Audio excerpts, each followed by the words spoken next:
आई संगत जी, आज के सत्संग की शुरुआत करते हैं और आज इनवाइट करेंगे सोनिया बेज आंटी को।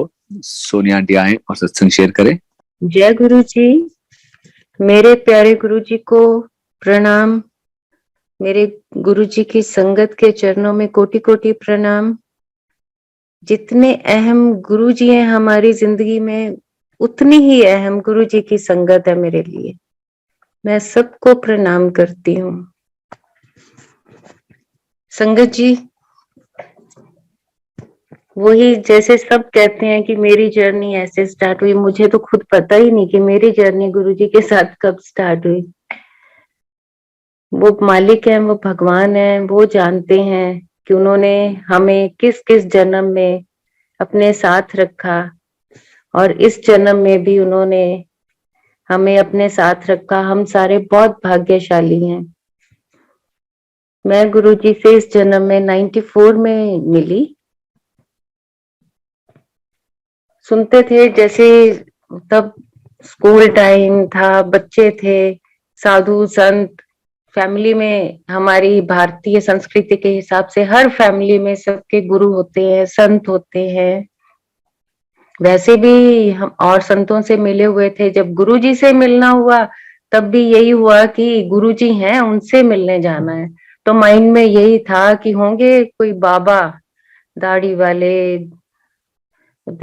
ऑरेंज कपड़ों वाले, उनसे मिलने जाना है। चलो ठीक है। लेकिन जब गुरुजी को मैंने पहली बार देखा, मैंने बोला ये तो कोई हीरो लगते हैं। ऐसे तो गुरु नहीं होते जैसे ये है। ये तो कोई इतने सुंदर, इतने उन्होंने डिजाइनर क्लोथ्स पहने हुए, कमाल है। ये गुरु जी हैं तो बड़े। फिर एक्चुअली तब मेरी शादी भी नहीं हुई थी। मैं जैसे आपको बता रही हूँ, मेरी एंगेजमेंट हुई थी और गुरुजी ने उनको बोला था कि जो लड़की आपने पसंद की है, मैं उससे मिलना चाहता हूँ, उसको बुलाओ। और जब मैंने देखा, मैं जलंधर गई तो मैंने बोला ये तो बड़े सुंदर गुरु जी हैं भाई। इनके तो, क्योंकि जो हम मैंने उस एज में जितने गुरु संत महात्मा जिनसे मिले थे, वो टिपिकल जैसे आज भी हम देखते हैं मनुष्य जन्म में जो संत महात्मा हैं और जो अभी तपस्या कर रहे हैं, वो सब ऐसे ही हैं जैसे एक आम इंसान सोचता है, जो मिलता है। लेकिन ये तो परमपिता परमात्मा थे, जो हम इंसानी आंखें उस चीज को देख नहीं पाती थी, ना ही देख सकती हैं। तो जब मैं गुरुजी को मिली, गुरुजी ने मुझे हाथ से इशारा किया, मेरे पास आ। मैं गुरुजी के पास जाके बैठी, उनके राइट साइड पे नीचे बैठ गई और मेरे फादर इन लॉ उनको बुलाया, कहते कुड़ी चंगी है। हाँ, तो पापा हंसने लग गए। तो फिर कहते तेरे मुंडे ने आप बहुत वधिया काम किया है कि आ कुड़ी पसंद करके। तो फिर गुरुजी मजाक बहुत करते थे, हर चीज को लाइटली ले, लाइट कॉन्वर्सेशन करके, उसमें गहरा मतलब होता था। तब हम नहीं समझते थे, अब समझ आती है कि गुरुजी इस छोटी सी एक सरल भाषा में क्या कह गए, एने आ ही चंगा काम किया है। तो कुछ और भी दो बातें गुरुजी ने ऐसी कही जो अटल सच है। मैं जो बता नहीं सकती, जो हुक्म नहीं है गुरुजी का, लेकिन जो उन्होंने उस वक्त जब मैं पहली बार मिली थी, तो जो बातें कही वो आज भी वही है, बिल्कुल सत्य, 100% सत्य है। तो उसके बाद गुरुजी ने मेरे को बोला कि तेनू की करना आंदा है। मैंने कहा खाना बनाना आंदा है। मैंने कहा नहीं गुरुजी। अच्छा तेनू चाय बनानी आंदी है। मैंने कहा नहीं गुरुजी। तब बहुत छोटी एज थी मेरी, मैं अभी पढ़ रही थी। चल आजा फिर मैं तेनू ऐ करदा, तेरी सस ने तो बहुत कम कराना है, आजा मैं तेन चाह बनानी सिखा दिया। तो मैंने सोचा भी कैसे गुरुजी है ना, कि देखो कोई वो जैसे गुरुजी, जैसे आजकल के संत महात्मा, हम टीवी में भरा पड़ा है, टीवी और सारे चैनल्स, इतने इतने प्रवचन ये वो। और मेरे को लगता था कैसे गुरुजी ने कितनी आम बातें करते हैं, पता नहीं कैसे गुरु है इनके। तो गुरुजी कहते इधर आ, मैं तेनू ना चाय बनानी सिखाना। मैंने कहा ठीक है गुरुजी। मेरे मन में ऐसा कुछ, मैं सच्ची बता रही हूँ, कोई भाव नहीं आ रहा था कि ये कोई संत महात्मा टाइप, या मुझे लग रहा था एक ये जैसे एक फैशनेबल इंसान है कोई। बस सिर्फ इतना था उस वक्त मेरे माइंड में। गुरुजी कहते इधर आ, तू मेरे वास्ते चाय बना के लिया। इस तरह करी, अद्धा दुध, अद्धा पानी, चाय पत्ती ते 2 चम्मच चीनी पा के, फिक्की चाय नहीं मैं पींदा, पूरा मिठा पा दी, तो इलायची कुट के पा दी। मैंने कहा ठीक है। मैं जलंधर वाली किचन में गई और मैंने वो मेजर किया, 1 कप दूध, 1 कप पानी, और डाल के इलायची बॉईल करके, और मैं ढक के गुरुजी के लिए, ये मेरा वो भाग्य है कि मैंने भगवान के लिए चाय बनाई और मेरे को परमात्मा ने सिखाई। ये सब चीजें बाद में समझ आई, और हम अपने आप को इतना वो समझते हो कि मैं कितनी महामूर्ख है हम, कि परमात्मा हमारे से बात कर रहा था, परमात्मा हमें समझा रहा था, वो सरल भाषा में हमें इतनी बड़े बड़े चीजें बता गए जो आज समझ आ रही हैं कि ये होगा वो होगा, तब जैसे ऊपर से ही निकल गया था। मैंने गुरुजी के लिए चाय बनाई, मैं लेकर गई, गुरुजी ने सिप लिया, मेरी तरफ देखा, कम बोलते थे, चंगी बनाई है। मैंने कहा थैंक यू गुरुजी। फिर मेरे को कहते, ये संगत बैठी है ना, इनके लिए भी अब तो सबके लिए चाय बना के ला।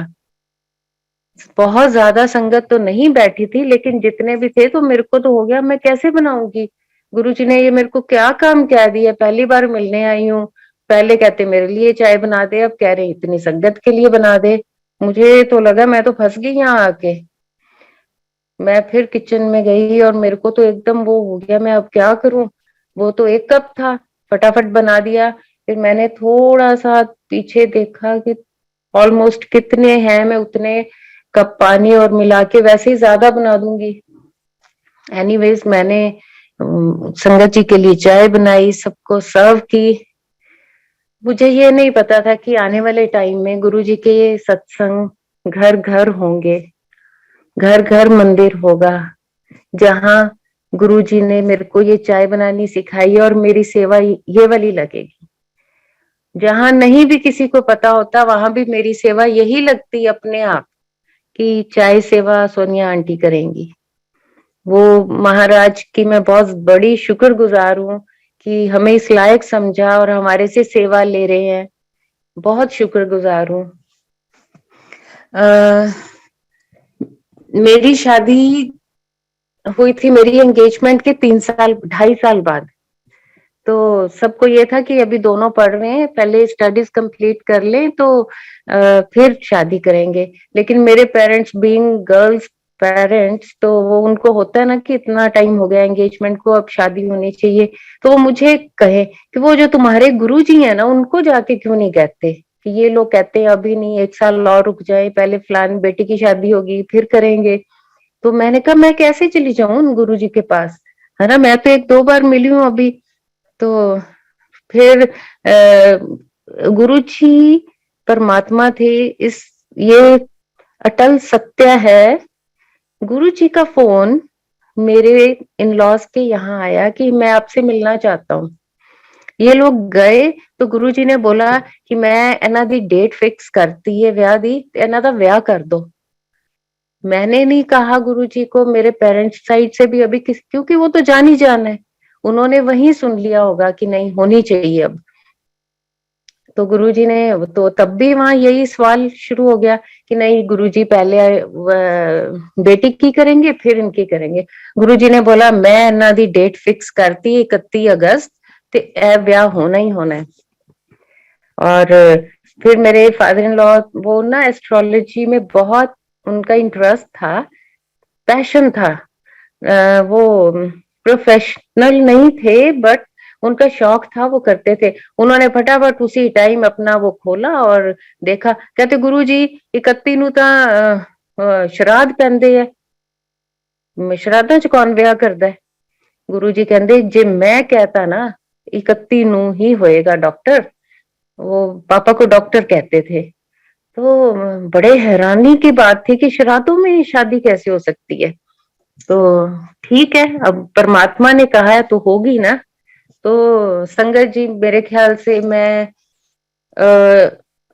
इंडिया के हिसाब से बताते हैं, क्योंकि कोई भी श्राद्धों में शादी नहीं करता। I am the only one जिसकी शादी श्राद्धों में हुई। 31 अगस्त को गुरुजी के कहने पे गुरुजी ने बोला दिल्ली ची होगी। हम बेसिकली अबोहर के हैं, तो मैं चंडीगढ़ पढ़ती थी। तो ये लोग अबोहर से, ये भी बेसिकली अबोहर के हैं, लेकिन दिल्ली में, नोएडा में भी एक स्कूल था हमारा उस टाइम में, और दिल्ली में भी काम था। तो गुरुजी ने बोला ऐदा है इन्हां दा ब्याह दिल्ली करांगे। तो मेरी 31 को गुरुजी के हुक्म के अनुसार 31 को ही शादी हुई। उसके बाद हम दिल्ली से 3 दिन बाद सोचा गुरुजी से आशीर्वाद लेके आते हैं। गुरुजी ने संगत भेजी अपनी। गुरुजी, जैसे सबको पता है, जब संगत परिवार में शादी होती थी तो गुरुजी चूज करके संगत भेजते थे हर शादी में। तो वैसे ही शादी में संगत परिवार ज्यादा था, रिश्तेदार कम थे, क्योंकि हमारा परिवार तो संगत परिवार ही है। तो हम वहां से गुरुजी को मिलने, तब गुरुजी नहीं, जलंधर में ही थे। तो हम लोग गए गुरुजी से मिलने। तो गुरुजी कहते, अभी एंटर किए थे, हॉल में बैठे सामने, मैनू नवी गड्डी दिखाना आए हैं डॉक्टर। तो उन्होंने, पापा कहते कि नहीं गुरुजी, मैं आपसे मिलने आया हूँ, बच्चों को मिलवाने भी आया हूँ। गुरुजी कहते अच्छा चलो फिर लंगर कर लो। तो पापा कहते नहीं, लंगर को टाइम लग जाएगा। तो गुरुजी हमने जाना है दिल्ली में, मुझे कोई खास काम है, मैं आपसे फिर मिलने दोबारा आ जाऊंगा। गुरुजी कहते नहीं, आज नहीं जाना। तो पापा ने बोला नहीं गुरुजी, आज रात में मेरी बहुत एक इम्पोर्टेंट मीटिंग है, मैं जाना है। गुरुजी ने फिर कहा नहीं जाना। तो फिर कहते नहीं, हम ना ऐसे है, रात वाली मीटिंग अटेंड करके एक दिन रुके, हम परसों आपके पास आएंगे गुरुजी। गुरुजी ने बोला नहीं डॉक्टर, आज नहीं जाना। उन्होंने 3 बार कहना होता था। तो फिर उनको पता था ये रुक नहीं रहे हैं, तो कहते चल ठीक है फिर जाओ तुसी। हमने गुरुजी से परमिशन ली, बाहर निकले। गेट के बाहर पेड़ था एक बहुत बड़ा, उसके नीचे गाड़ी खड़ी थी, और हमने देखा कि वो पेड़ पूरा गाड़ी के ऊपर गिरा हुआ है।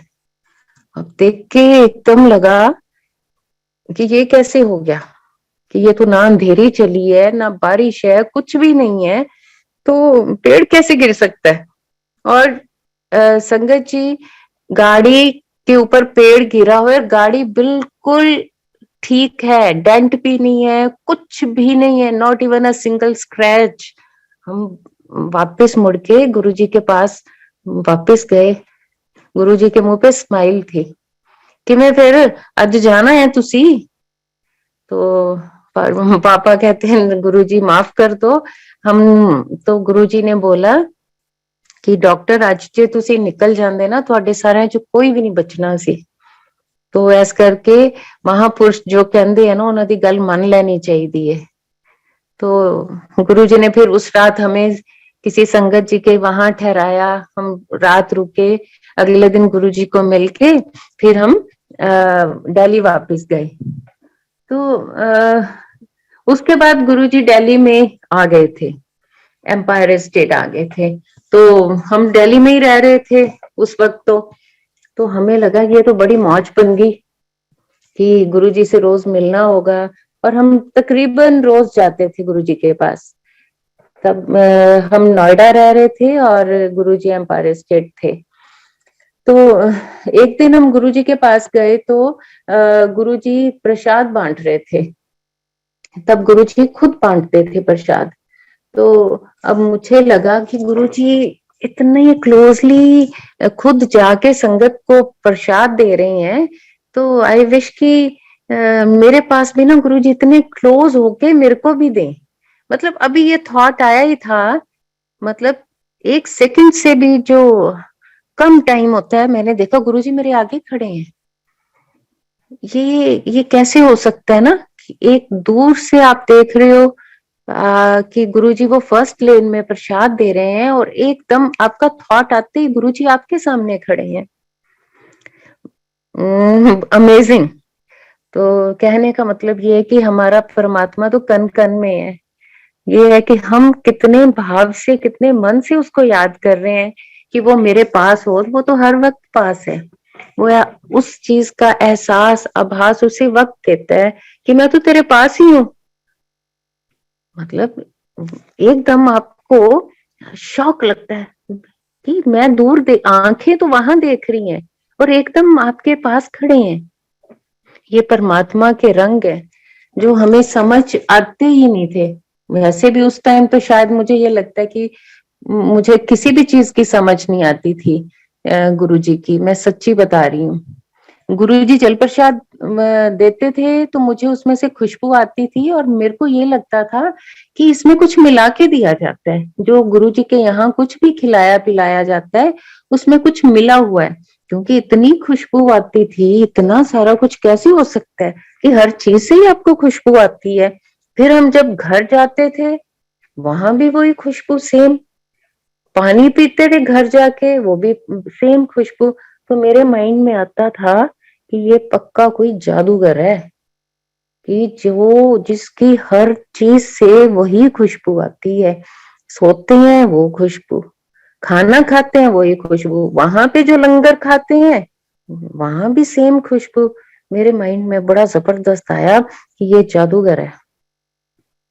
गुरुजी, एक दिन हम गए गुरुजी के ना चरण कमल धुल रहे थे। एक बड़े बर्तन में गुलाब की पंखुड़ियां, जल गुरुजी के वो धोए गए। और उस दिन वहां पे इतनी खुशबू थी कि जैसे बिल्कुल तुम्हारा सांस बंद होने को आ जाता है। फिर वो प्रसाद दिया गया हमें, वो पिया। तब समझ नहीं आ रही थी कि ये हमें क्यों दिया गया है। लेकिन उसका वो जो गुरुजी ने उस टाइम कराया उसका सारा सिग्निफिकेंस अब समझ आता है। मैं अगर जिंदा हूँ मैं सिर्फ इसलिए हूँ कि गुरुजी ने मुझे अपना खुद के हाथों से प्रसाद खिलाया हुआ है, ब्लेस किया हुआ है। ये चीजें बाद में समझ आई हैं। उस टाइम तो बचपना था, ऐसे लगता था ये तो कुछ चीज है जो हमें जादूगरी, बहुत बड़े जादूगर लगते थे मुझे गुरुजी। और अब देखती हूँ तो सच में परमात्मा तो जादूगर ही होता है। एक पल में हमारे दुख दूर कर देता है, एक चुटकी में हमारी किस्मत बदल देता है, एक पल में वो हमें क्या का क्या दे देता है जो हम सोच से भी परे है। इतना ब्लेस करते हैं गुरुजी, इतना ब्लेस करते हैं कि बताना, उनकी महिमा बतानी, उनकी वड्याई करनी, मुझे लगता है कि मेरे पास तो ना शब्द है, ना ही मेरी इतनी जीवा बखान कर पा रही है। गुरु जी की महिमा को बताना बड़ा ही मुश्किल है। वो तीन लोक का स्वामी, वो क्या है, मतलब हर रोज मैं समझने की कोशिश करती हूँ वही चीजें। हर रोज मैं पीछे रह जाती हूँ, गुरुजी और कुछ दे देते हैं। इतनी ब्लेसिंग्स कि बस निहाल हो गए हम तो भगवान को पाके। फिर ये सोचते हैं कि परमात्मा जब धरती पे आया, मनुष्य जन्म में आया, हमने उसको आंखों से देखा, इन हाथों से छुआ, स्पर्श किया, उनकी वाणी कानों से सुनी। हमारा तो रोम रोम कितना कितना पावन हो गया। परमात्मा की आवाज सुनी, उसको छुआ हुआ है। एक दिन गुरुजी संगत में बैठे, उनको किसी बात पे गुस्सा आया हुआ था। तो कहते, तुसी की मैनू समझते हो, मैं थोड़े तरह हडमास्टर बनया होया। मतलब वो बताना चाह रहे थे कि मैं थोड़े वर्गा नहीं हाँ, मैं हडमास्टर बनया। मैं अपनी मर्जी नाल आना, मैं अपनी मर्जी नाल जाना इस धरती तो। मैं जिथे चाह मैं उथे रह सकता हाँ, मैं जिथे चाह मैनू ओ लोग देख सकते हैं जिन मैं मेरी चाह नाल हो सकता है कि मैनू कोई देख सके। जे मैं नहीं चाहांगा तो कोई मैनू देख ही नहीं पाएगा। तब मुझे लगा कि ये ऐसी बातें क्यों कर रहे हैं गुरुजी कि मैं हडमासदा नहीं बनया, मैं ਤੁਹਾਡੇ वर्गा मेरा शरीर नहीं है जो तुसी समझ रहे हो।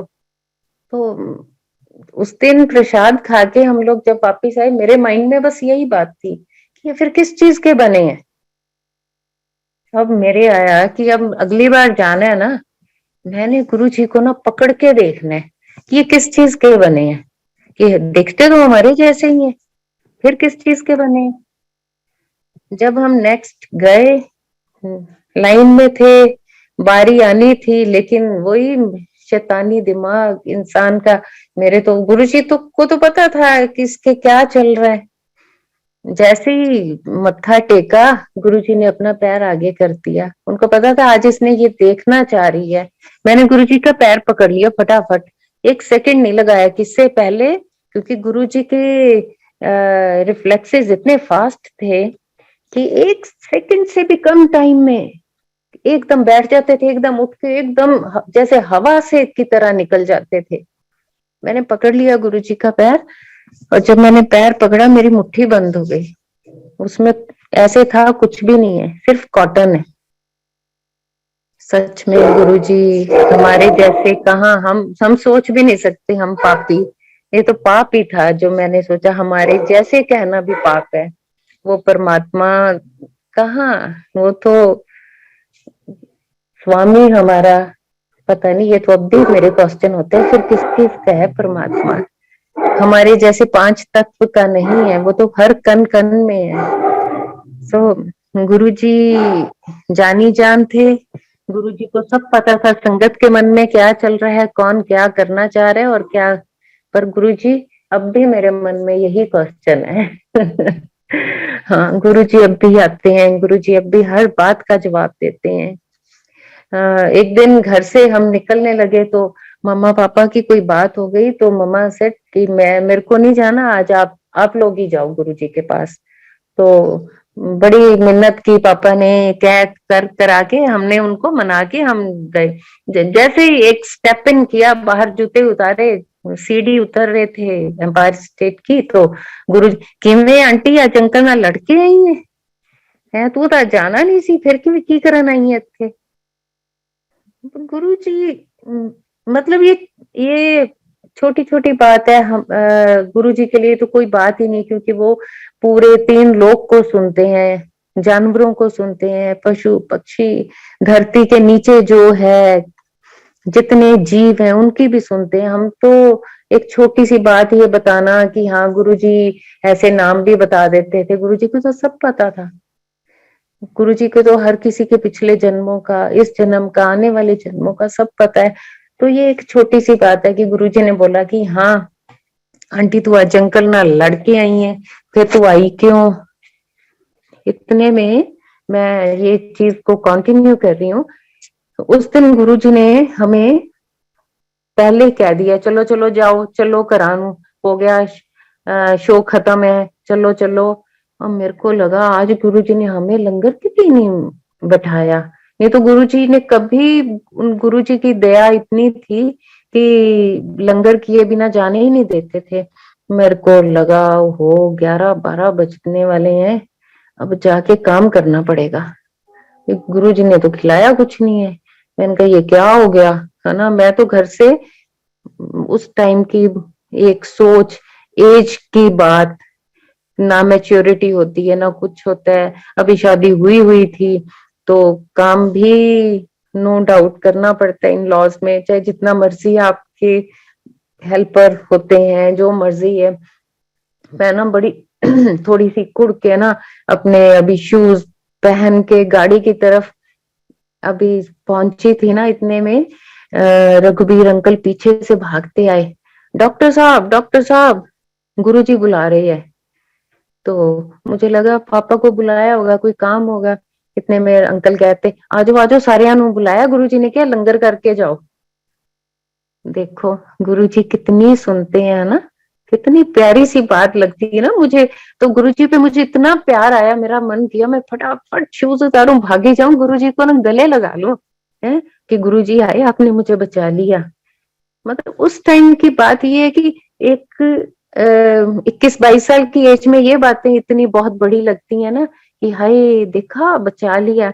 ये नहीं पता उसने तो सारी उम्र तुम्हें हर दिक्कत से, हर कठिनाई से बचाना ही बचाना है। वो उस टाइम वो ही बहुत बड़ा काम लगता था। तो मन में तो आया। जब मैं वापस आई, गुरुजी हंस रहे थे। चल चल जाके हुन तू लंगर खा के ही जाई, मेरे को कहते। तो गुरुजी खुद चपाती देते होते थे।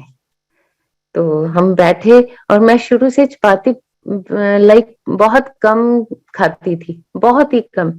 तो मेरी प्लेट में 2 चपाती ऑलरेडी थी, जो मुझे लग रहा था कि ये तो मुश्किल है खानी, अभी खत्म होने वाली थी। तो गुरुजी ने एक और रखी, तीसरी खा ली।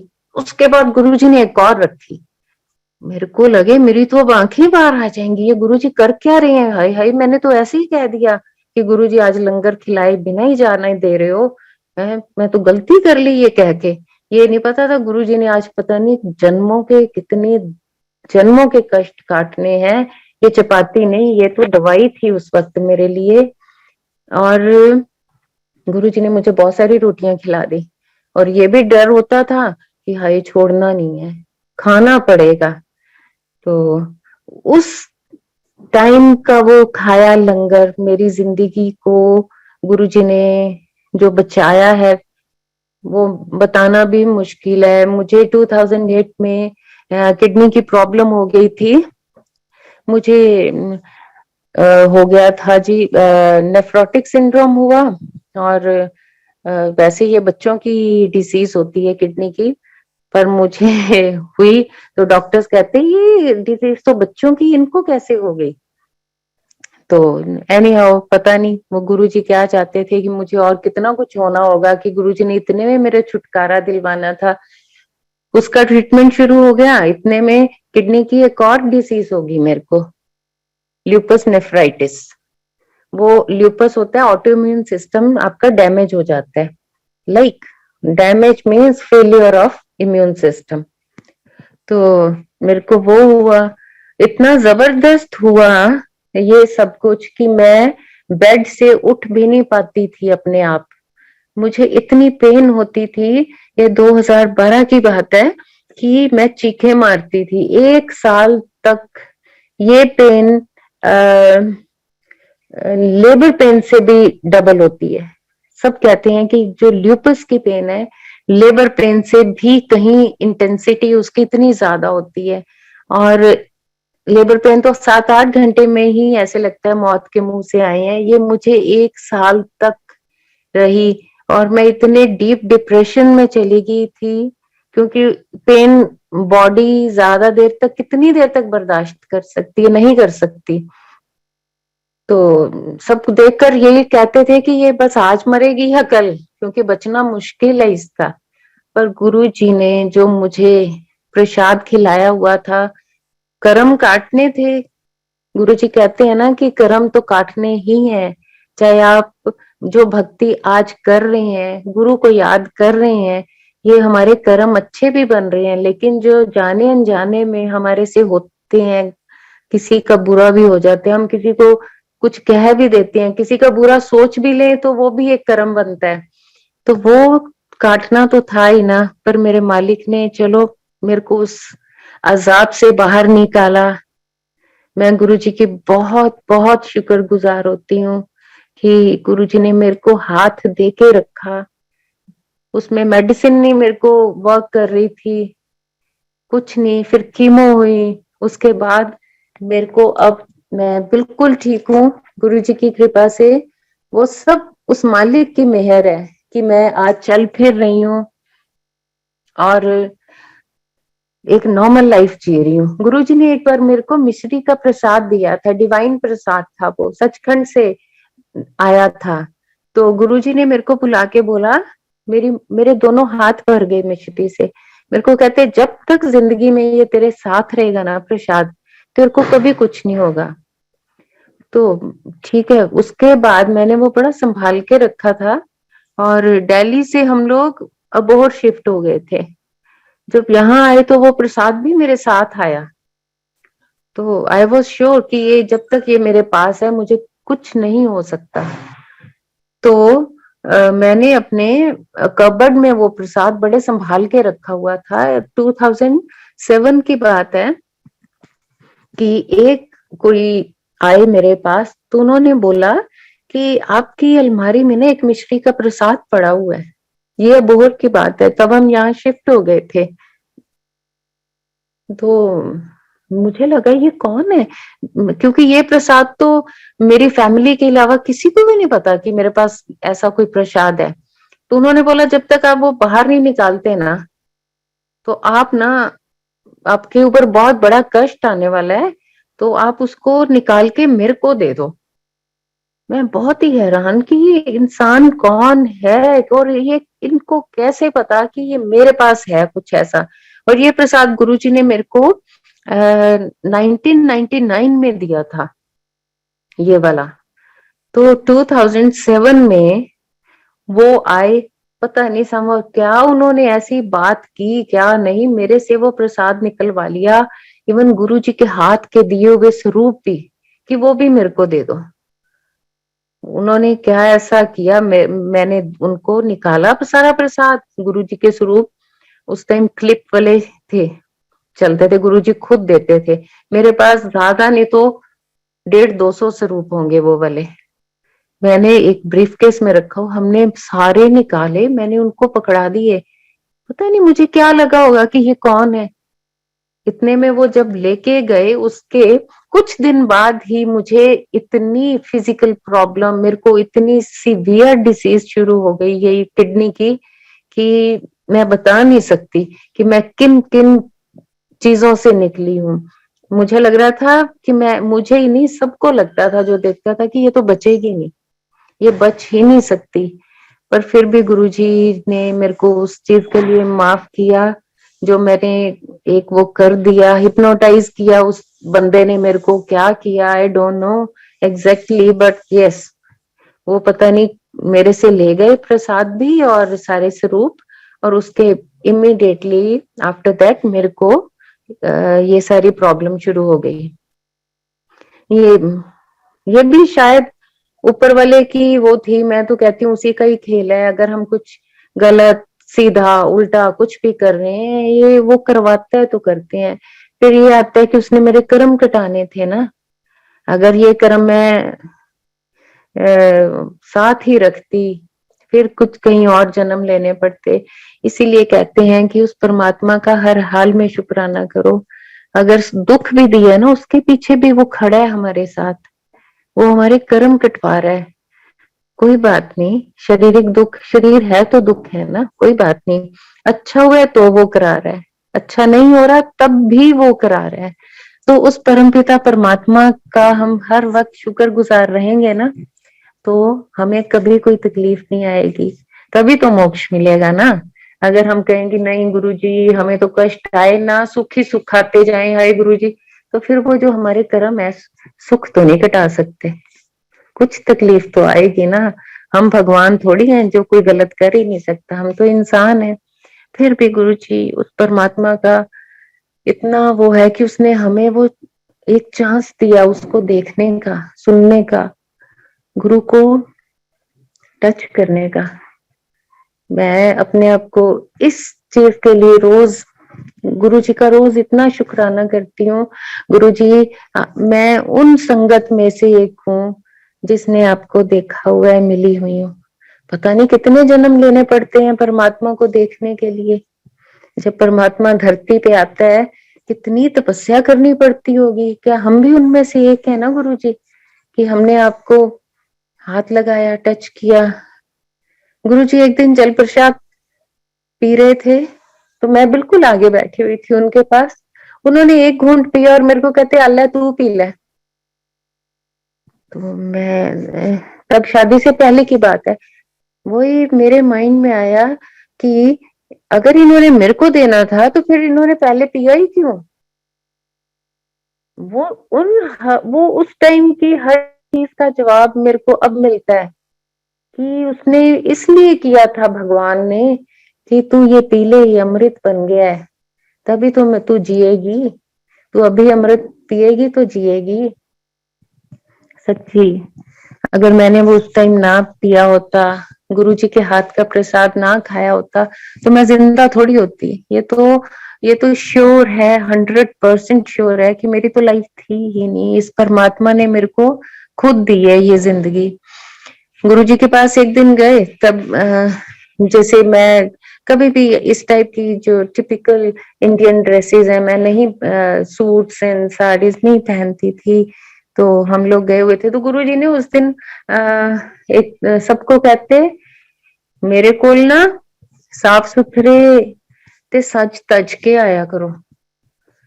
अब मेरे को लगा कि मेरे को ही कह रहे हैं कि मैं ही जीन्स और स्कर्ट से ऐसी चीजें ही पहनती हूँ, तो सच धज के आया करो। अच्छा, तो क्योंकि मैं थोड़ा खसम हाँ, तो खसम लई सज के आया करो। तो मुझे बड़ा वो गिल्टी फील हुआ कि हाँ, ये गुरु जी ने ना हमें कहा है कि सज के आया करो। तो अब मेरे माइंड में वो बात रहे कि पापा तो गए जब वापस घर, ये था अब कल गुरु जी के पास जाना है, तो मैंने तो सज के ही जाना है। अब गुरु जी देखना कल मेरे को कहेंगे हाँ ऐसे सजते हैं। अब मैंने अपनी हैवी साड़ी निकाली, अपनी ज्वेलरी और ये वो डेकअप होके अगले दिन तैयार त्यूर होके सारे घर में भी कहते तेरे को क्या हुआ है। तो मैंने कहा नहीं, गुरु जी ने कल कहा था सज के आना है, मैं थोड़ा कसम है मेरे को सज के आया करो। अब जैसे ही बाहर जूते उतारे, अंदर एंटर हुए, अब नीचे स्टेयर केस से उतर के मैंने ऐसे थोड़ा सा गर्दन आगे निकाल के देखा, मैंने कहा तो सारे ही किस कोई नहीं सच के आया, भाई गुरु जी ने तो कहा था। तो मेरे हिसाब से तो मुझे लग रहा था कल सारी दुनिया सज के आएगी क्योंकि गुरु जी ने कहा है। अब मेरे को लगे ऑकवर्ड कि भाई मैं अकेली इतना वो क्या कर रही ना है। अभी मेरे माइंड में चल रहा था, इतने में गुरु जी मेरे सामने खड़े, बिल्कुल आर्म्स टाइटली ऐसे बंद की हुई, और हंस रहे थे मेरे सामने, बिल्कुल मेरे क्लोज, एकदम वेरी क्लोज टू मी। कितना सीन अब मैं सोचती हूँ सुंदर था ना वो। मेरे को क्या हंसने लग गए, मेरे को लगा गुरुजी तो मेरा मजाक उड़ा रहे हैं। अब मैं हॉल में बैठूंगी तो सारे उड़ाएंगे कि ये क्या आज बन के आ गई ये माता। तो मैंने ना आंखें नीचे कर ली और मेरा बस रोना ही नहीं निकल रहा था। गुरुजी कहते हैं कमली चंगी लगती है, सोनी लगती है, चल जा अगे जा उत्थे बैठ जा। और मेरे को तब भी लगा आज तो भाई बहुत बड़ी गड़बड़ होगी, मैंने ये क्या किया। तो मैं ये फिर बताना चाहती हूँ कि गुरुजी हर जगह मौजूद हैं, क्योंकि मेरा वो थॉट आया और गुरुजी मेरे सामने खड़े थे, वेरी क्लोज टू मी, कुछ इंच इंच का गैप था और मेरे पे हंस भी रहे थे। वो हंस नहीं रहे होंगे, अब समझ आती है कि उन्होंने ये सोचा होगा कि मैंने कहा और इसने माना, है ना। मे भी वो कहने का मतलब उनका जो भी रहा होगा संगत को कि अपने मन में मैल मत रखो, साफ होके आया करो। अब समझ आती है कि उन्होंने ये कहा था कि साफ सुथरे रहा करो, अपने मन में खोट मैल किसी के लिए कुछ भी गलत चीज मत रखो। और वो हंस रहे थे और उस टाइम जितना दिमाग था, अकल थी, उसके हिसाब से मैं जो वो करके आ गई थी। तो चलो फिर मेरे को लगता है चलो मैंने भगवान को खुश तो किया, कैसे भी किया। बड़ी सुंदर बात लगती है मुझे ये अपनी इस ये वाला स्पेशली कि गुरुजी मेरे पे हंस रहे थे और भगवान मेरे कितने क्लोजली, कितना मेरे एकदम पास खड़ा था, खड़ा तो आज भी है मेरे पास। तब हम साफ नंगी आंखों से उनको देखते थे और उनकी स्माइल, उनका हंसना, उनका बात करना। फिर मेरे को कहते तेरा कोई भरा हैगा? मैंने बोला हाँ जी गुरुजी। उनकी नीस थी ना पूनम, अपा ना एदा ब्याह करना है। मेरे को लगे मैं तो खुद ही अभी शादी हुई है ना, कितनी की तो मुझे अकल है, और मेरे को और भी शर्म आई कि मेरे से उसकी शादी के बारे में कह रहे हैं कि आपा ओदा ब्याह करना है ते मुंडा लभ रहे हैं, तू ऐ कर तेरे भरा नाल एदा ब्याह कर देने। अब मुझे लगा कि नहीं, मेरा ब्रदर तो भी ड्रिंक भी करता है, मतलब सारे ऐसे नॉट फिट फॉर हर। मैंने कहा नहीं गुरुजी, मैंने कहा नहीं, वो इसके लिए ठीक नहीं है। गुरुजी फिर हंसे, अच्छा है, फिर तू ऐ करो, ਇਹਦੇ ਵਾਸਤੇ ना मुंडा देखना है आपा, ते तू ना ध्यान च रखी।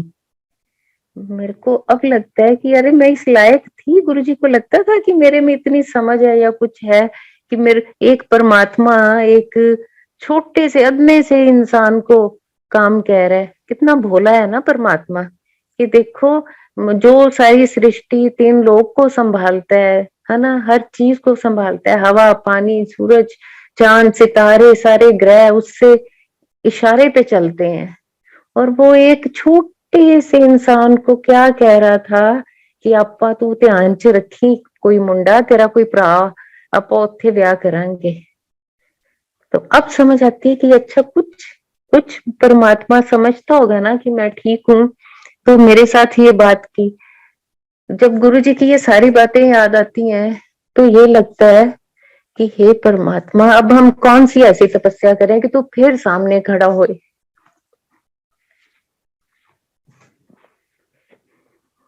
तब समझ ही नहीं थी जो और जिन्होंने जब गुरु जी इंसान के रूप में आए नहीं देखा, उन्होंने उनको माना ही सिर्फ परमात्मा के रूप में है।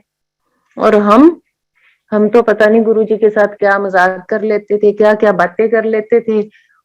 कुछ बात वो करते थे तो हम हंसने भी लग जाते थे कि ला गुरु जी आवे किवें, मतलब उनको क्वेश्चन कर लेते थे परमात्मा को। नहीं गुरु जी एवें किवें होएगा ना, ऐ नहीं हो सकता। मतलब औकात देखो हमारी कि एक परमात्मा को हम क्या कह रहे हैं। गुरु जी सबको ठीक करते थे जब तो कड़छी चम्मच है ना, इस चीज से वो जहां पेन हो रहा होता था वहां लगा देते थे। तो उसका नाम कहते थे ऑपरेशन थिएटर, ओटी। एनु ओटी च लाया। अब मैं तो इंजेक्शन से भी डरती होती थी। और ना जब गुरुजी किसी को बुलाते थे ना, और एनु ओटी च ले आना, मैं तो छुपती थी कहीं मेरी बारी ना आ जाए। और मैं देखती थी ये गुरुजी अंदर करते क्या है, कौन से ऑपरेशन करते हैं। तो अ, उस टाइम अगर इतनी समझ होती तो खुद ही चले जाते ओटी में, लो गुरुजी हमारा भी कर दो ऑपरेशन। वो परमात्मा पता नहीं एक सेकंड में कितने जन्मों के दुख तकलीफ इस इंसानी शरीर से गायब ही कर देते थे। वैसे तो उनकी कृपा दृष्टि से ही सारा कुछ ठीक हो जाता है, वो तो एक इंसान को समझाने के लिए था। नहीं तो उनको कौन सी कड़छी चम्मच की जरूरत थी जो वो लगाएं, उनकी तो दृष्टि पड़ते ही सारे दुख दूर हो जाते हैं। उनको तो सिर्फ याद करने मात्र से ही हमारी सारी तकलीफें दूर हो जाती हैं। मैं गुरुजी मेरे फादर इन लॉ को बुलाते होते थे डॉक्टर। उन्होंने उनको बोला डॉक्टर तू घर नहीं जाना, तू मेरे नाल रहना है। तो 1 से 1.5 साल तक गुरुजी के साथ रहे पापा। और उसी रूम में रहते थे जहां गुरुजी खुद रहते थे। कितनी बड़ी बात है कि जहां परमात्मा रह रहा है सो रहा है धरती पे आया है, वहां हम इंसानों को भी उतनी इम्पोर्टेंस दे देते हैं। है ना, गुरु जी अपनी संगत से बहुत प्यार करते थे, करते हैं। वो हमारा वो मैं इसलिए बोलती हूँ थे क्योंकि पास्ट प्रेजेंट फ्यूचर इंसानों के लिए तो है ही ना, भगवान के लिए तो नहीं, इंसानों के लिए है। तो उन्होंने पापा को शिव भगवान और बाबा नानक के दर्शन कराए। जब वो घर आके उन्होंने बोला, कहते आपको पता है गुरुजी तो सोते ही नहीं है। तो हम पूछते थे गुरुजी सोते नहीं है तो क्या करते हैं। कहते मैं थल्ले सुता हूं ना, और गुरुजी तब बेड पे भी नहीं होंगे। हमने कहा तो फिर गुरुजी कहाँ जाते हैं। कहते अंदर से वैसी कुंडी लगी होती है कमरे की जहां हम सोते हैं, पर गुरुजी नहीं होते। पर कभी कभी होते हैं, पर बेड से ऊंचा सो रहे होते हैं, मतलब बेड के ऊपर नहीं होते, बेड से ऊंचे सो रहे होते हैं। तो तब भी जैसे ना वही गुनाह वाली दृष्टि इंसानों की, गुनाहों का दिमाग और वही सोच। तो मैं तो वही बातें ये जादू कर रहा है। मैंने कहा मैं आपको कहती थी ना ये जादूगर हैं, इनके पानी से भी खुशबुएं आती हैं, घर आ जाओ तो इनकी खुशबू साथ आ जाती है, जाती नहीं है, हर चीज से खुशबू आती है। तो पापा कहते नहीं, ऐसा नहीं बोलते। उन्होंने मेरे को शिव भगवान और बाबा नानक के दर्शन कराए अपने रूप में, वो सच में बहुत पहुंचे हुए हैं। तो हम कहते थे पापा फिर आप तो बड़ी लकी हो, गुरुजी को बोलो ना हमें भी साथ रख ले कभी तो। पर नहीं, उन्होंने जिनके कर्म काटने हैं या जिन्होंने बहुत अच्छे कर्म किए हैं उतना ही भगवान के पास होता है वो इंसान। तो मैं तो यही कहती हूँ कि उन्होंने वाकई बहुत अच्छे कर्म किए होंगे जो परम पिता परमात्मा के साथ बिल्कुल पास रहे। तो संगत जी, गुरु जी के बहुत सारी ऐसे व्याख्यान है, ऐसी बहुत सारी बातें हैं जो शेयर करना चाहती हूँ। और समटाइम्स आप गुरु जी की याद में ऐसा होता है कि कुछ आपकी कुछ चीजें ऐसी बताना चाहते हो जो गुरु जी बस एकदम ब्लैंक हो जाता है माइंड। समटाइम्स शेयर करते करते मेरा माइंड ब्लैंक हो जाता है। फिर जब सत्संग खत्म होता है तो लगता है ओहो आज ये नहीं की। फिर ध्यान आता है कि परमात्मा ने जो कहलाना है वो ही कहलवाएगा ना, जो सत्संग सुनाना है। तो गुरुजी को बहुत गुस्सा आता था जो लोग ये एस्ट्रोलॉजी और ये नंबर थे या ये स्टोन्स पहनाते थे। तो मैं, जैसे मैंने आपको बताया, मेरे फादर इन लॉ को बहुत शौक था एस्ट्रोलॉजी का, फेस रीडिंग का। जो बैठे है फटाफट बताते थे तो तू ऐसा है, तेरे साथ ये होने वाला है। और सच में उनकी बहुत प्रोफिशिएंसी थी इस चीज में। He was very perfect in that matter कि ये हो जाएगा, तू फलाना ये पहन ले, ये ग्रीन ना वॉट एवर, ये तू सफायर पहन ले, तू ये पहन ले, ये वाला उतार दे। तो एक दिन मेरे को कहती अच्छा तेरी कुंडली देख के ना मैनू लगता है थोड़े ना बेबी नहीं होना। तो मेरे को कुछ फील ही नहीं हुआ। मैंने कहा अच्छा नहीं होना तो ना सही, तेरे ना फलाना दोष है, तू तेरे को वो वाला स्टोन पहना देंगे फिर ठीक हो जाएगा। मैंने किसी चीज को ना तो समझ थी इतनी कि बेबी होने या ना होने से क्या फर्क पड़ता है। तो शाम को हम गुरुजी के पास गए। गुरुजी ने जाते ही पापा को डांटा, डॉक्टर मैं तेन कितनी मर के है, तू आ तेरी आ विद्या जी बंद कर दे, या तेरे पत्थर पुत्थर सुट दे, ये चंगे नहीं हुंदे। और कुड़िए तू अंदर आ, तेरे मुंडा होएगा। मतलब वो परमात्मा हर हर जगह, हर, हम चाहे अंदर छुप के बात कर ले, वो जानी जान है, वो सब जानता है। मतलब वो एक वो था पापा को बताने का कि तूने घर में इसका ये देखा है तो ये नहीं, क्योंकि उनके वचन हो गए थे, कुड़िए तेरे मुंडा होएगा देखी है। और वो मेरे सच में बेटा है गुरु जी की कृपा से। मतलब इंसानों के हिसाब से तो मेरे बच्चा ही नहीं होना था वॉट एवर दोष वॉज दैट। बट मेरे परमात्मा की कृपा दृष्टि देखो, वो 7 तारीख को हुआ मेरा बेटा। उसका हर काम 7 7 आता है उसके हर काम के अंदर। मतलब हर चीज जो वो करता है दैट इज इन 7। तो वो गुरु जी की ब्लेसिंग्स हैं, बहुत ब्लेसिंग्स हैं।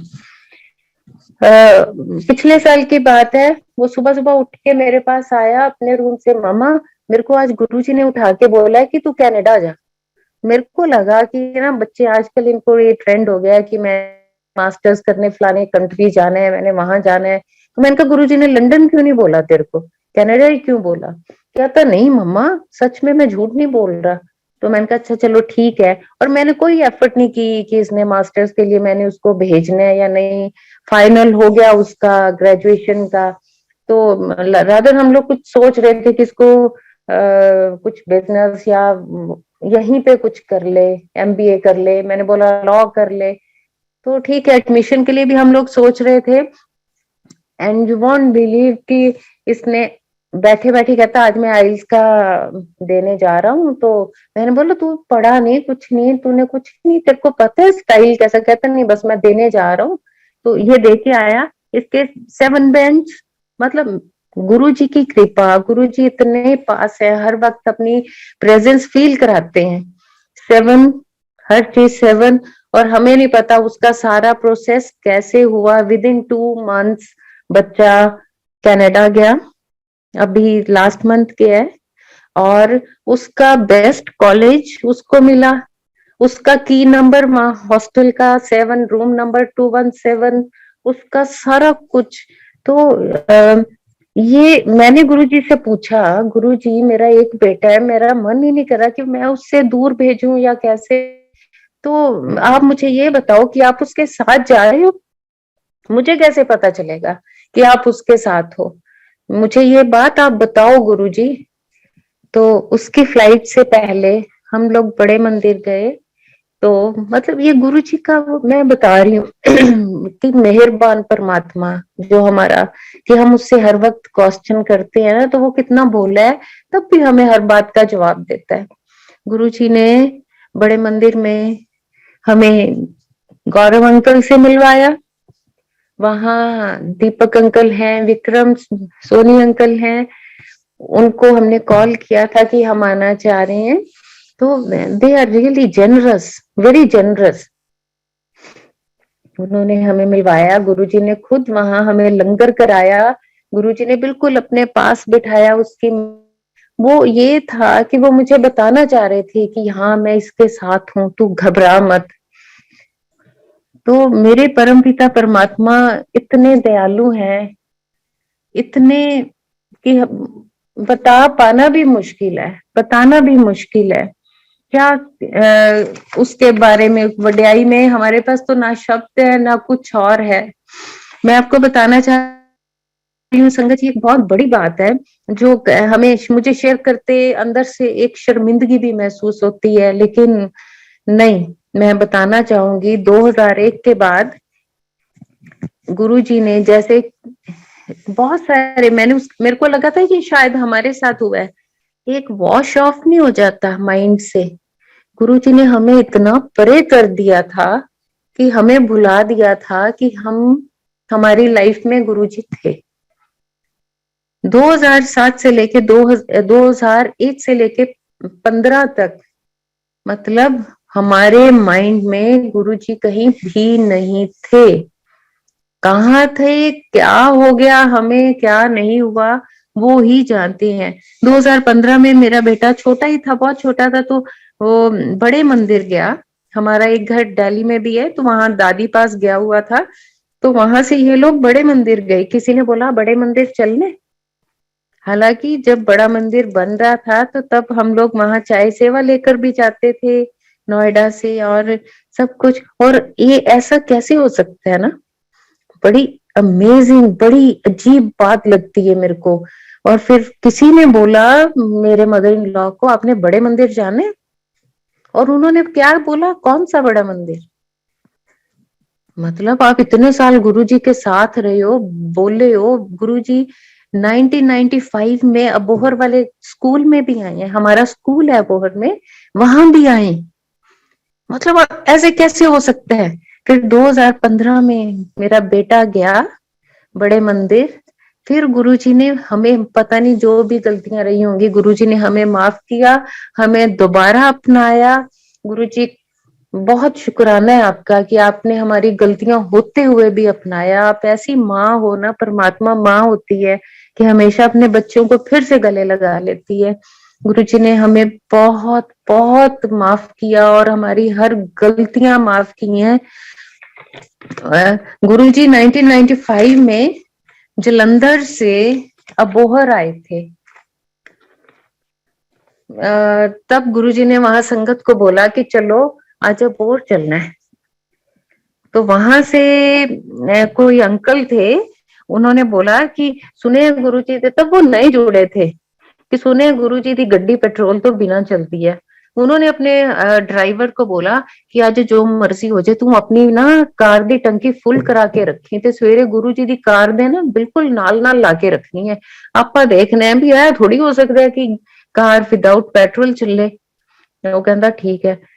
फिर उन्होंने इंस्ट्रक्शन मिली, तू ऐस गड्डी का पीछा नहीं छड़ना, उन्होंने क्या, उन्हें भी चलो ठीक है। उन्होंने देखा गुरुजी की गाड़ी जब चेक की, उसने मीटर मीटर 0 पे था।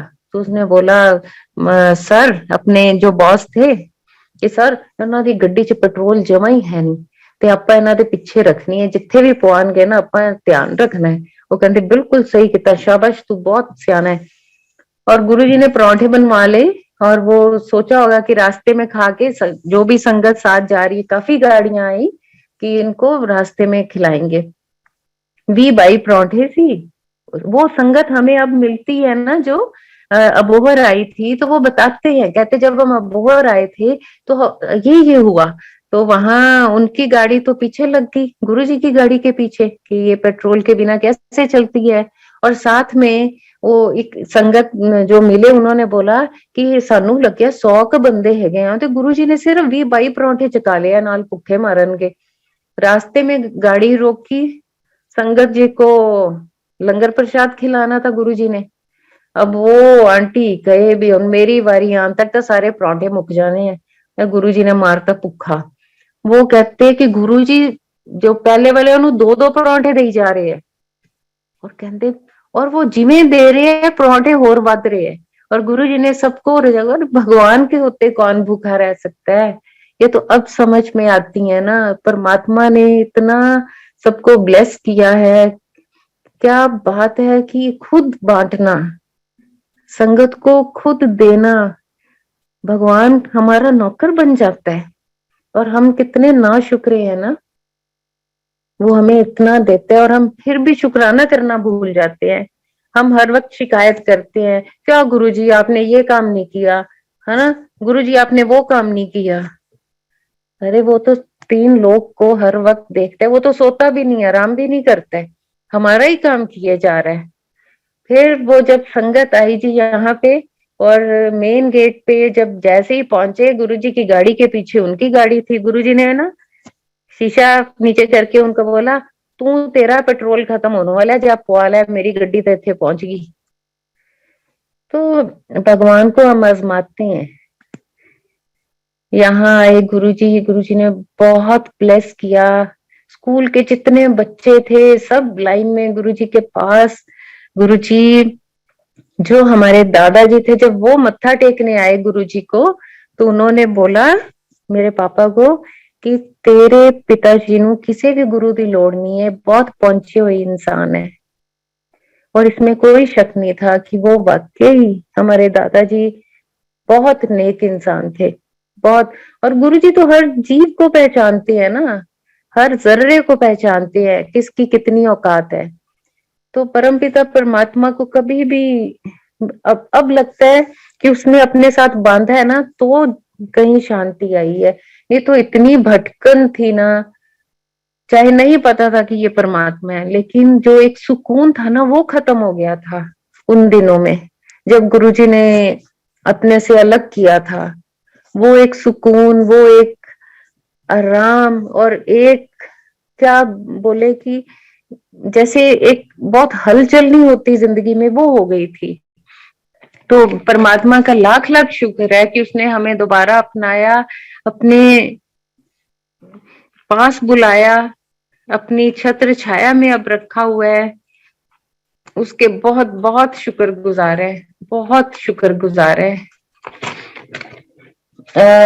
ऐसे ही मैं एक सत्संग और थोड़ा अंकल, अगर आप ज्यादा टाइम नहीं हुआ तो एक छोटा सा सत्संग और मैं शेयर करूं।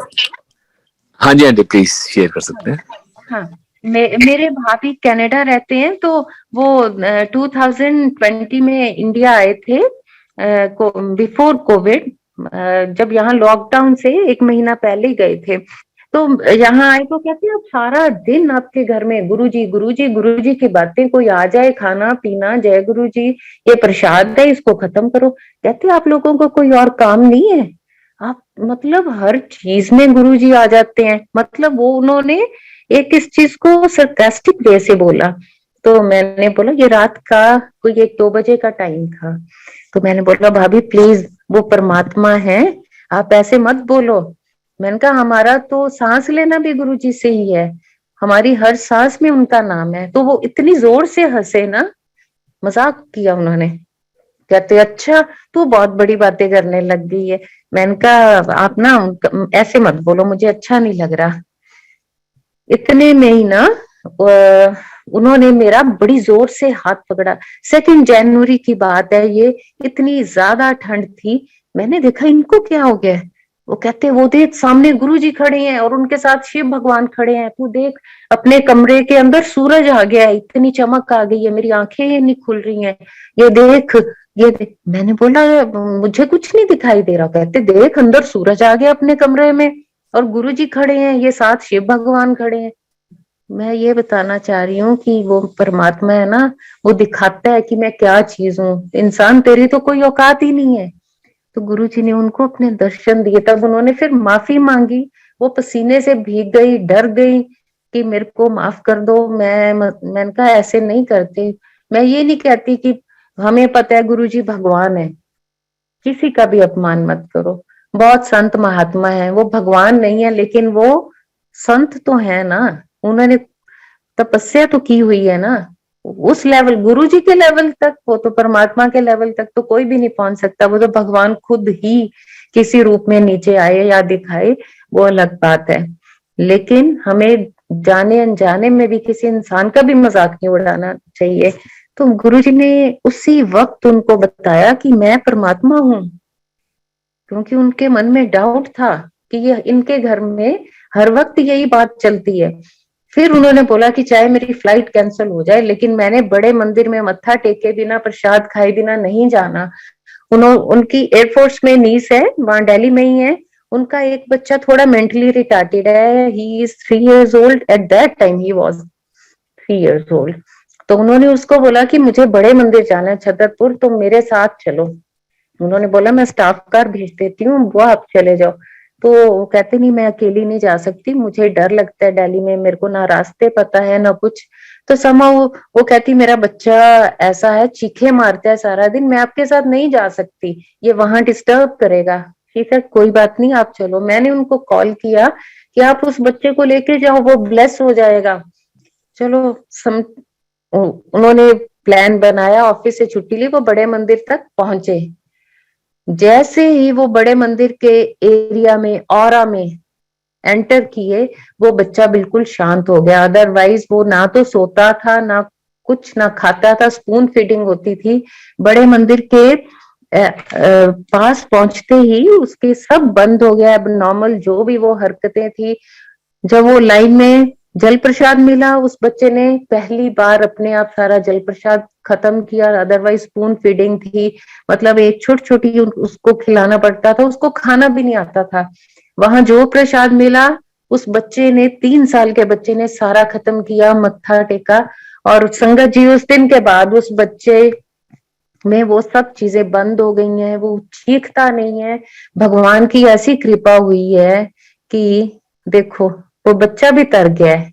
एक बहुत सुंदर सा सत्संग है जो मैंने पहली बार जिस दिन मैंने गुरुजी को जादूगर कहना शुरू किया था, गुरुजी के पास मिलने गई हुई थी, हॉस्टल से गई थी, क्योंकि मुझे लगता था कि ये इंसान मुझे इतना क्यों खींचता है। मेरे को वो इंसान लगता था परमात्मा। तो मैं खिंची चली जाती थी, मेरा वीकेंड होता था, मैं चंडीगढ़ से जलंधर भाग जाती थी। तो वहां एक बार मैं गई हुई थी, तो मैंने देखा कि पेरेंट्स अपने बच्चे को चेयर के ऊपर उठा के 3-4 जने गुरुजी के पास ला रहे हैं। तो गुरुजी ने बोले किवें इत्थे किवें लेके आए हो।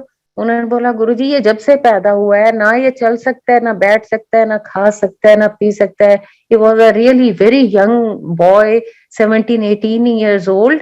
तो कहते बड़ा मुश्किल हो गया, सानू किसी ने दसे है जी, जे तुसी ਉੱਥੇ चले जाओगे ना, कोई ਵੱਡੇ संत ने गुरु जी वो ठीक कर देंगे। गुरु जी ने क्यों मैं डॉक्टर है के जे मैनू ठीक कर दांगा, ले जाओ इनू। तो उसके मदर रोने लग गए, कहते नहीं गुरु जी ਅਸੀਂ बड़ी आस लेके आए हैं थोड़े कोल, प्लीज साडी सुनो। अच्छा गुरु जी ने बोला चल ठीक है, इनू जल प्रसाद मंगवाया। गुरु जी ने बोला इनू जल प्रसाद दो। गुरु जी ने बिल्कुल सामने चेयर उसकी रखवा ली थी बच्चे की, कि चलो वो तो उसकी कृपा है ना, मेहर। उसके तो दृष्टि पड़ने से ही सारी कायनात बदल जाती है। तो जल प्रसाद लाया गया, गुरुजी ने बोला इनको आपे दे। वो कहती मदर सेड कि नहीं, ये तो इसको पकड़ना भी नहीं आता, पीना तो दूर की बात है। तो गुरुजी ने बोला चलो आप पिलाओ इसको। फिर उनकी मदर ने उनको ना वो जल प्रसाद पिलाया। फिर गुरुजी ने बोला चाय प्रसाद ले आओ। चाय प्रसाद आया तो गुरुजी ने बोला नहीं तू नहीं पियाना। माँ को बोला कि इन्हू आपे पीन दे। माँ की आंखों में आंसू आ गए, कहते ये जो बच्चा, मतलब इसको खाना भी नहीं आता, चबाना भी नहीं आता है, कैसे अपने आप पकड़ सकता है। गुरुजी ने बोला एदे हाथ च रख ग्लास। उन्होंने उसका हाथ खोला, फिंगर्स को प्रॉपरली ऐसे ग्रिप करके कि रख दिया कि थोड़ा सहारा दिया। माँ ने उसको पिलाई चाय। गुरुजी ने बोले एक चाह प्रसाद का होर ग्लास ले आओ। दो तीन, 3 बार पिला दी। तीसरी बार गुरुजी ने उनके मदर को बोला तू बैजा इतने टिक के, ये आपे करूंगा। तो उसकी आंखों से तो आंसू ना खत्म हो। माँ सब जानती थी कि मेरा बच्चा इस लायक ही नहीं है, और जो पहली बार आएगा उसको क्या पता कि यहाँ की महिमा क्या है, ये कहाँ आ गए हैं, परमात्मा के पास बैठे हैं। गुरुजी ने उसको बोला चल आपदा ग्लास फड़। उसने लिटरली, मैंने अपनी आंखों से देखा, उसने ग्लास को ग्रिप किया। मतलब ये, मैं वही बताना चाह रही हूँ कि मुझे क्यों जादूगर लगते थे गुरुजी। मैंने कहा ये तो भाई पक्का जादूगर है, इसने तो वो ग्लास भी पकड़वा दिया जिसकी मां रो रही है कि ये कुछ कर ही नहीं सकता। फिर गुरुजी ने बोला चल आपका ग्लास ना इत्थे रख। जो बैठ ही नहीं सकता, खड़ा नहीं हो सकता, वो ग्लास कैसे रख सकता है। गुरुजी कहते तेन क्या आपका ग्लास चक के उत्थे रख। नहीं, उसने ना थोड़ा सा अपनी एल्बोस के सहारे थोड़ा सा जोर लगाने की कोशिश की कि गुरुजी ने अपना हैंड रेज किया और वो खड़ा होके उसने ग्लास वहां रखा। ये जादू नहीं तो क्या है।